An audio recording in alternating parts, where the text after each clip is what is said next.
जैसे ही हमने दिल्ली की सरकार छोड़ी, 3 महीने नहीं हुए, 4 महीने नहीं हुए, आज दिल्ली को आम आदमी पार्टी याद आ रही है। 4 महीने के अंदर बेड़ा गर्क कर दिया बीजेपी की सरकार ने। एक के बाद एक मोहल्ला क्लिनिक बंद करते जा रहे हैं।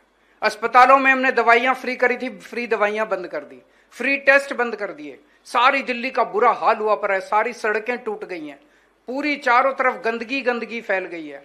बिजली 6-6 घंटे के पावर कट लगने लग गए। पिछले 7 साल से दिल्ली में 1 मिनट का पावर कट नहीं लगा था।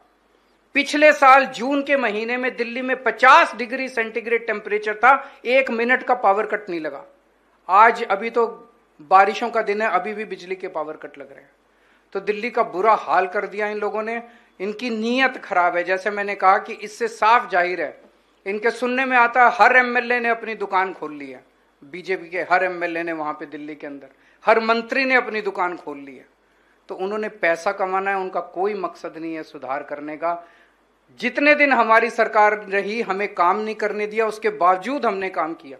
इस पे तो मुझे लगता है गवर्नेंस के ऊपर और एडमिनिस्ट्रेशन के अंदर तो मेरे को नोबेल प्राइज मिलना चाहिए कि एलजी के रहते हुए मैंने कितने सारे काम कर दिया दिल्ली के अंदर। इतनी मुश्किलों के अंदर आपको जान के ताज्जुब होगा, हमने मोहल्ला क्लिनिक बनाए दिल्ली में। 5 मोहल्ला क्लिनिक इनकी बीजेपी की नगर निगम ने बुलडोजर भेज के मोहल्ला क्लिनिक तोड़ दिए इन लोगों ने। क्या मिला इनको? सरकारी मोहल्ला क्लिनिक थे, दिल्ली सरकार के मोहल्ला क्लिनिक नगर निगम ने तोड़ दिए। जिस तरह से इन्होंने परेशान किया, ना काम करेंगे और ना काम करने देंगे, ये इनकी फिलॉसफी है। मैं उम्मीद करता था जब हमने दिल्ली में सरकार संभाली थी, मैं जो मान साहब सिकंदर की कहानी सुना रहे थे, मैं कोई सिकंदर नहीं हूं, ना मुझे कोई सारे चुनाव जीतने का शौक है।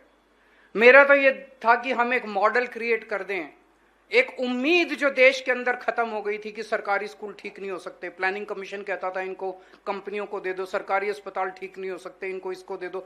हम वो माइंडसेट चेंज करना चाहते थे कि सरकारी स्कूल भी ठीक हो सकते हैं, अस्पताल भी ठीक हो सकते हैं, नीयत सही चाहिए, बिजली भी ठीक हो सकती है, पानी भी ठीक हो सकता है, सड़कें भी ठीक हो सकती है, सब ठीक हो सकता है। वो हमने करके दिखाया। अगर ये बीजेपी और कांग्रेस वाले, मैंने इनको कितना कहा, मैंने कहा मैं मनीष सिसोदिया भेज देता हूं, तुम्हारे राज्य के स्कूल ठीक कराएगा। मैं बीजेपी को सिखाने को तैयार हूं, कांग्रेस को भी सिखाने को तैयार हूं। हमें नहीं लड़ने चुनाव दूसरे राज्यों में जाके, तुम लड़ लो चुनाव, तुम जीतो, तुम चलाओ सरकार, ठीक काम तो ठीक कर दो। हम तुमको सिखाने के लिए तैयार हैं, लेकिन उनका कोई नियत नहीं है उनकी काम करने की, उन्होंने केवल पैसा कमाना है। तो मैं बेहद खुश हूं आज ये हो रहा है। और अब पंजाब में जितनी तेजी से आज काम हो रहा है, मैं समझता हूं कि अगले 5 साल के बाद जैस्मिन शाह पंजाब मॉडल के ऊपर भी एक किताब लिखेंगे।